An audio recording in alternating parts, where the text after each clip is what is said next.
Hi everyone, and welcome to another marvelous video. The subgenres of horror have developed over time, evolving alongside the broader genre itself. While horror has roots in ancient folklore and myths, its modern structure and subgenres began to take shape primarily in literature during the 18th and 19th centuries and later in film. Since then, there have been many subgenres of horror, like Gothic horror, slasher, psychological horror, etc., that have been incorporated into films and created historical records at the box office. As the title of today's video suggests, we will be diving into Gothic horror and talking about some of the best films of the 21st century that are rooted in that genre. For those who are not sure, Gothic horror films can be defined by a number of features, like the setting or a plot revolving around dark secrets, supernatural beings, or highlighting overwhelming paranoia and madness. Sometimes it is marked by the unique architecture of crumbling castles or mansions, abandoned churches or cemeteries, and even isolated landscapes. So, with all that, let us explore the list. But before we go into our explanation, we have a very small request. If you like our content, please support us by subscribing to our channel. This is a small click for you, but for us, it means a lot. Thank you. Let's begin.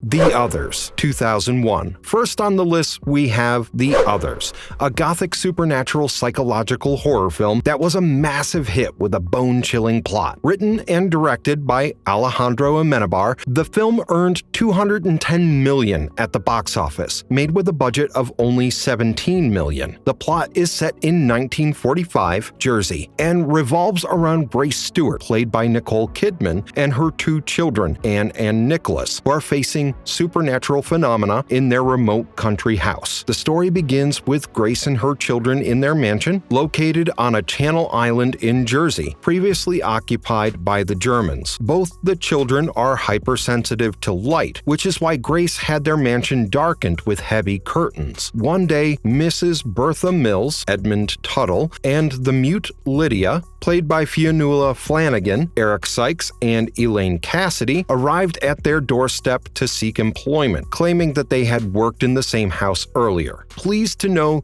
that the three of them had worked in the same house before, Grace happily accepted them as the housekeeper, gardener, and maid. However, her happiness was short-lived as strange occurrences began to unfold, starting with Anne claiming to have seen other people in the house, including a boy named Victor and an old woman. Grace initially dismissed the claims, but further incidents convinced her that the house was haunted. She soon contacted a local priest to find answers, but was soon cut off by further disturbing events. Eventually, Grace discovered old photographs of the former servants, revealing that they had died of tuberculosis years ago. Shocked, Grace confronted the servants, but they remained eerily calm and cryptic. The plot brings the ultimate twist when Grace discovers that she, Anne, and Nicholas are the ghosts. They had been dead all along, and the people Anne claimed to see were the living occupants of the house. The final revelation explains that in a fit of despair and mental instability, Grace had killed her children and then herself years before. The new family was trying to communicate with the lingering spirits, and the living family, terrified by Grace's presence, had hired a medium to conduct a seance, which Grace had unknowingly interrupted. The Others received enormous appreciation for the story, along with the performance of the cast. At the 16th Goya Awards, the film received a leading 15 nominations and took home 8 awards, including Best Film, Best Director, and Best Original Screenplay. Remarkably, it became the first English-language film to win Best Film at the Goya Awards, despite not containing any Spanish dialogue. Additionally, The Others was nominated for 6 awards at the 28th Saturn Awards, where it won 3. The Woman in Black. The Gothic supernatural horror film The Woman in Black is yet another masterpiece in the Gothic horror genre. Directed by James Watkins, the film is the second adaptation of Susan Hill's 1983 novel of the same name. The plot is set in early 20th century England, and the filmmakers succeeded in creating an intense sense of isolation and creeping dread. The film stars Daniel Radcliffe as a young lawyer named Arthur Kipps, who travels to a remote village and discovers a vengeful ghost terrorizing the villagers. The story begins with Arthur Kipps, a young, grieving lawyer who is struggling to move forward after the death of his wife. He is sent to the remote village of Crithen Gifford to settle the estate of Alice Drablow, where, upon arrival, he is met with a palpable sense of hostility and apprehension from the local residents. They strongly urge him to abandon his task and leave immediately, hinting at a deep-seated fear of the estate he has come to handle. Undeterred by their warnings and driven by a sense of professional duty, Arthur presses on with his responsibilities. His determination soon leads him to confront a series of disturbing and eerie occurrences within the mansion. As he delves into the dark, shadowy corridors and the decaying grandeur of Eel Marsh House, he encounters the spectral presence of a woman draped in black. Her ghostly apparition is both chilling and haunting, adding to the growing sense of dread that envelops Arthur as he unravels the mansion's sinister secrets. Maintaining a bone-chilling atmosphere, the film proceeds to unlock the mysteries of the village, and it is revealed that the village is haunted by the spirit of a woman named Janet Humphrey, played by Liz White. Long ago, she was declared mentally unstable to cover up for her status as an unmarried mother, and she committed suicide after the accidental death of her son, who was taken into the care of Alice. The film has a dark and unsettling end, which is horrifying and tragic. Apart from receiving positive reviews, the film earned more than $120 million at the box office on a budget of $17 million. Watching the movie is highly advisable. The Orphanage, 2007. The Orphanage is a Spanish Gothic horror film directed by Juan Antonio Bayona and produced by Guillermo del Toro. The film was written in 1996 by Sergio G. Sanchez, but it took 8 years to get Antonio's attention. It is a psychological horror with supernatural elements, and it is critically acclaimed for its emotional depth, atmosphere, and use of suspense. The film received enormously positive reviews from critics and was a massive box office hit. Made with a budget of $4.5 million, the film earned $65 million globally. The story is about a young Spanish girl named Laura Garcia Rodriguez, who was once adopted from an orphanage and returns to visit it after 30 years. In those 30 years, her life changed completely for the better. She got married to a man named Carlos and had a 7-year-old son named Simon. After her visit, Laura planned on reopening the orphanage as a facility for disabled children, and as they began their stay, Simon claimed to have befriended a boy named Thomas. The plot slowly unfolds, revealing that Simon is HIV positive and also adopted. Tension slowly begins to rise, as Simon's friend seems to be a spirit who also told him that he was adopted and would be dying soon. Next came the night of Simon's disappearance, which marked a crescendo of emotional turmoil in the film. While in acute distress, Laura heard several loud noises within the walls of the orphanage. 6 months passed, and Simon was still missing. It was an extremely bold attempt by the director to maintain the grief and agony of Laura. Her relentless search led her to uncover the disturbing past of the orphanage, where children were killed by a social worker named Benina. The film premiered at the Cannes Film Festival on May 20th, 2007, where it was met with a standing ovation that lasted over 10 minutes. It garnered widespread critical praise in Spain and went on to win 7 Goya Awards, including Best Original Screenplay and Best New Director. The Witch, 2015. Regarding critical and financially successful films, 2015's The Witch definitely makes its place in the list and is still considered one of the best horror films of all time. The film was written and directed by Robert Eggers and set in 1630s New England with some really gory and horrifying scenes. It was made with a budget of $4 million and gained sales worth $40 million. The story is about an English settler, William, and his family, which consists of his wife, Catherine, preteen son, Caleb, young fraternal twins, Mercy and Jonas, and their teenage daughter, Thomason. In the early minutes of the film, they are shown to be banished from a Puritan settlement over religious disputes, following which they build a farm near a large, secluded forest and reside. Catherine soon gave birth to a new boy, Samuel, who went missing on a fine day, leaving the family with further turmoil. It is shown that a witch from the forests murdered young Samuel to make a flying ointment from his body. The incident left Catherine devastated and developed a dislike for her daughter Thomason. She blamed her for every mishap, even when she had no role in it. Next, it was Caleb who went missing and returned home from the woods naked and severely ill. After vomiting an entire apple, he, too, died in front of the family. Thoroughly disturbed by the crisis his family was going through, William lost his cool when the twins fought against Thomason and locked the three of them in their goat stable. At dawn, when William unlocked them, he found the goats eviscerated, the twins missing, and an unconscious Thomason with bloody hands. However, before he could do much, one of their goats, who the twins had previously claimed to be able to speak, killed him. When Catherine arrived, she attacked Thomason, and her daughter had no choice but to kill her in self-defense. Perplexed and broken with the loss of her entire family, when Thomason tried speaking to Black Philip, the goat transformed into a handsome black-clad man and offered her to join him and live the life she always wanted. He asked her to remove her clothes and sign her name in a book. The story ends with nude Thomason escorted by Black Philip into the forest, where she joins the witches.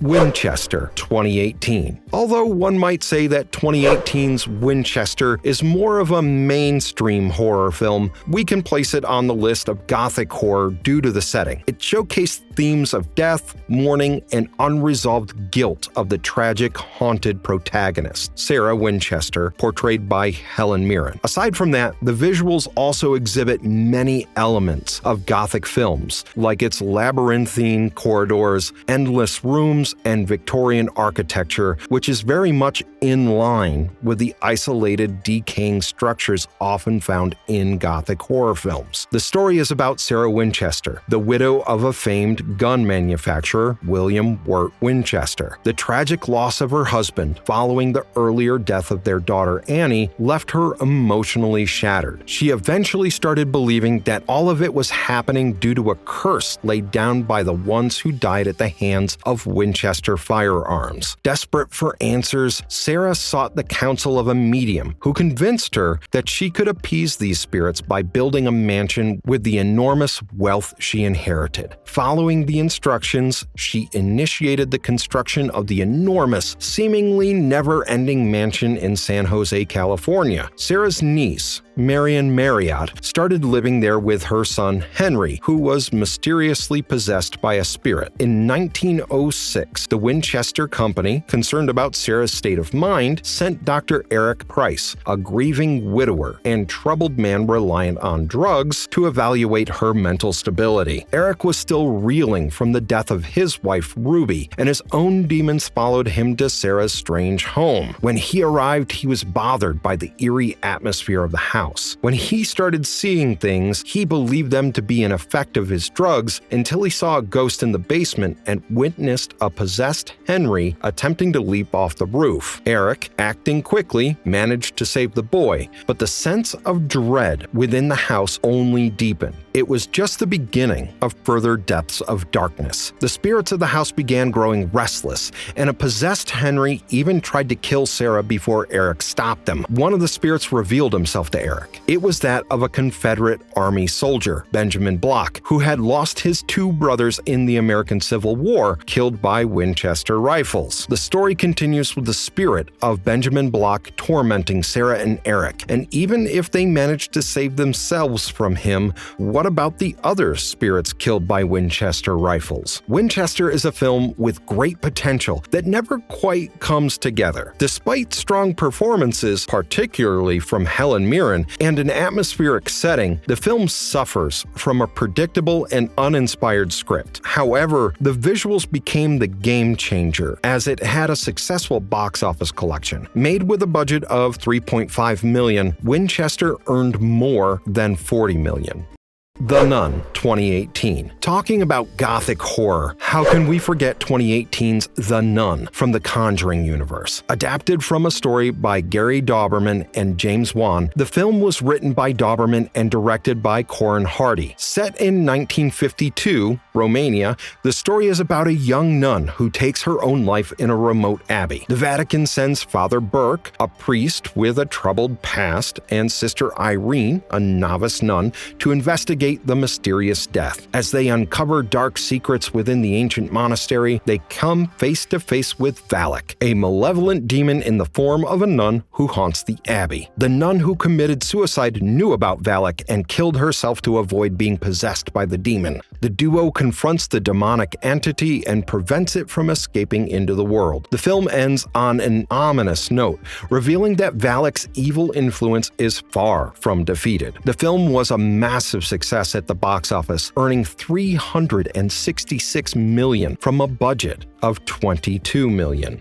Crimson Peak, 2015. Next on the list, we have 2015's Gothic horror romance film Crimson Peak. Written by Guillermo del Toro and Matthew Robbins, the film is set in the late 19th century, and it embraces classic Gothic horror tropes like a crumbling mansion, tragic love, and ghostly apparitions. Del Toro's visual flair received excellent reviews from the critics, and despite not being a flop, it somehow underperformed at the box office, earning $74 million against a $55 million budget. The film begins in late 19th century Buffalo, New York, where Edith Cushing, played by Mia Wasikowska, is an aspiring writer who believes in ghosts after a childhood visitation from her mother's spirit, warning her to beware of Crimson Peak. Her father is a wealthy industrialist. English Baronet Sir Thomas Sharp, played by Tom Hiddleston, arrives seeking financing for his invention, a digging machine to revive his family's clay mines. When Thomas and Edith meet, they immediately take a liking to each other and eventually become romantically involved. However,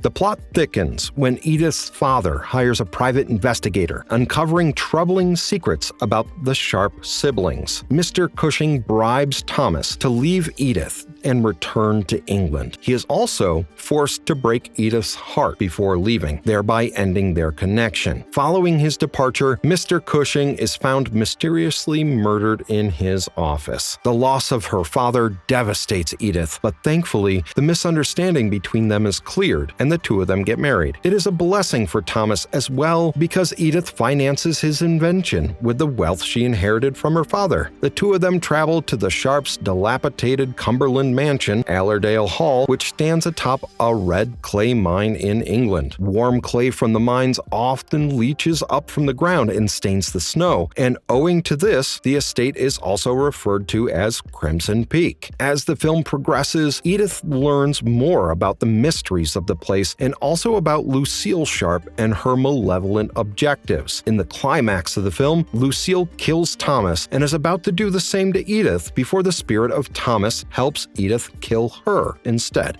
The Awakening, 2011. Written by Stephen Volk and Nick Murphy, 2011's The Awakening is a British supernatural film that makes it onto the list because of its setting and imagery. The film did not make a profit at the box office, but it is worth watching for the performance of the cast and cinematography. The plot opens in the year 1921, when an author, Florence Cathcart, played by Rebecca Hall, works with the police department to expose fraudulent spiritualists. However, in reality, Florence has been searching to see if it's possible to bring back her late fiancé, who had died in the First World War. Florence soon receives a visit from a teacher of a boys' boarding school in Cumbria named Robert Mallory, played by Dominic West. According to him, there have been sightings of a ghost of a child at the school, and it may have caused the death of another student. Although Florence is initially hesitant, she accepts his help, considering the importance of saving the children. Upon her arrival at the gloomy, isolated school, Florence meets Maud Hill, played by Imelda Staunton, the school's matron, who shares Florence's skepticism but believes something is truly amiss. The atmosphere of the school and the eerie setting are once again a commendable work by the cinematographers. As Florence investigates further, she uncovers disturbing secrets about the school's past. She learns that the estate was once a private home where a tragic death of a young boy occurred, and ever since then, the place has been haunted. To cut things short, Florence continues unfolding the mystery while her mental health keeps deteriorating. The film concludes on an ambiguous note, leaving viewers unsure whether the hauntings were real or a manifestation of Florence's psychological state. So, we have finally come to the end of the video, and we hope you have liked the content. Based on our criteria, we compiled our list, and these are the films that have made a notable impact in the world of horror films. Adding elements to make a Gothic horror film involves the hard work of directors, cinematographers, and also music directors. Feel free to write in the comments section if you have any other films in mind that should be included in the list. Thank you for watching the video till the end, and stay tuned for the next marvelous video. And if you liked our content, don't forget to leave a like and subscribe to us if you haven't already. Have a good one and be safe out there. Thanks, everyone.